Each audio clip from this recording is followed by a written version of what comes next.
In this video, we will modify our fully client-rendered app to be universal.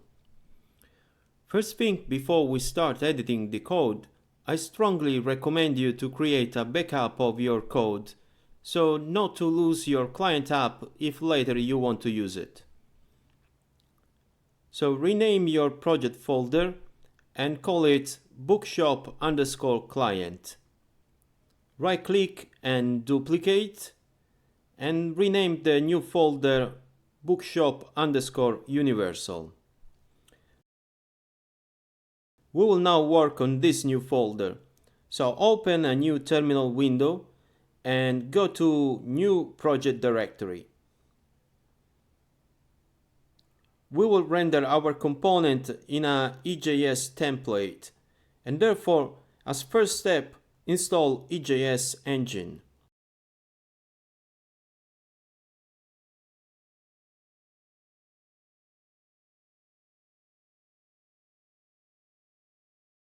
Now open the project in Atom,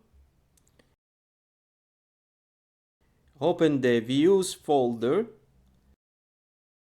and you can see that Express already set up a JTemplate engine, but personally I'm not a great fan of it, and I prefer EJS. So in Views we create a new file called index.ejs. We then rename index.html to prevent the server from loading index in HTML. And we copy the HTML to be pasted inside index.ejs. Let's also remove the JET files to avoid confusion. So inside index.ejs we paste the HTML code,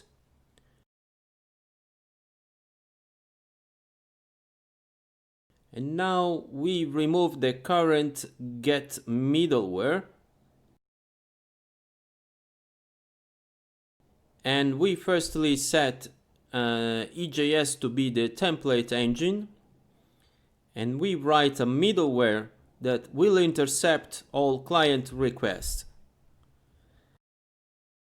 I will now create a new file for handling all client requests as I need. I call this file requesthandler.js.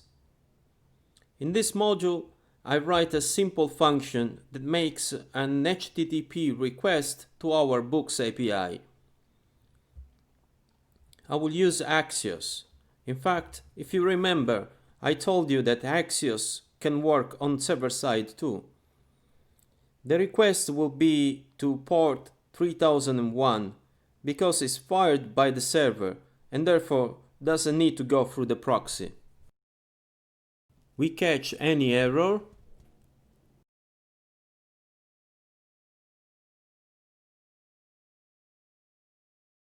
and if no error, we stringify the server response and we render it inside our index template.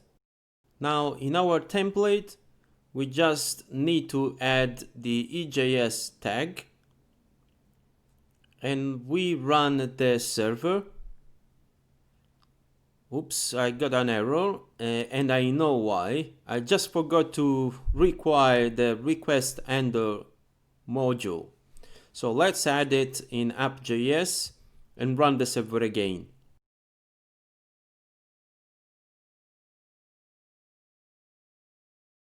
Oh, apologies, I got another error, and it doesn't recognize the import statement. This could mean only one thing, that Babel is not transpiling the ES6 syntax. Indeed, I forgot to require Babel core and specify the presets. In fact, we are now using ES6 in the server. So on top of the app.js file, write this couple of lines, and now we are good to go.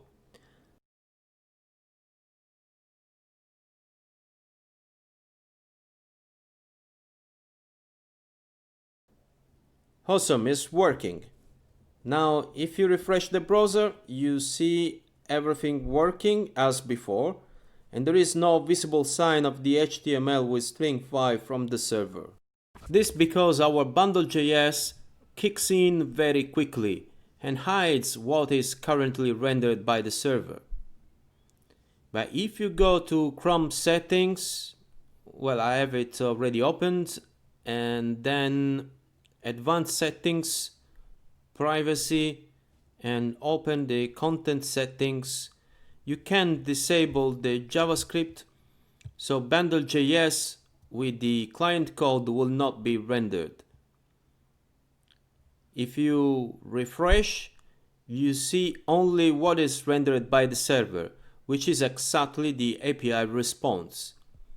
And all of this is SEO compliant. Hope you now get what is the pattern we will use to get our app to be universal.